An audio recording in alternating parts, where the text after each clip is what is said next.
अक्सर लोग रस्मी नमाज अदा करते हैं और बहुत जल्दी करते हैं, जैसे एक नावाजिब टैक्स लगा हुआ है, जल्दी गले से उतर जावे। बाद लोग नमाज तो जल्दी पढ़ लेते हैं, लेकिन उसके बाद दुआ इस कदर लंबी मांगते हैं कि नमाज के वक्त से दुगना तिगना वक्त ले लेते हैं। हालांकि नमाज तो खुद दुआ है।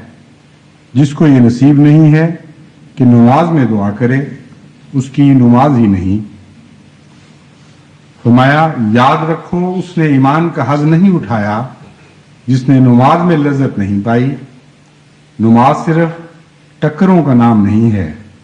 बाद लोग नमाज को तो दो चार चोंचे लगाकर जैसे मुर्गी ठूंगे मारती है खत्म करते हैं और फिर लंबी चौड़ी दुआ शुरू कर देते हैं। फिर फरमाते हैं, जब कभी ऐसी हालत हो कि उन्स और रौक जो नमाज में आता था वो जाता रहा है, तो चाहिए कि थक ना जावे और बेहौसला होकर हिम्मत ना हारे, बल्कि बड़ी मुस्तैदी के साथ इस गुमशुदा मता को हासिल करने की फिक्र करे।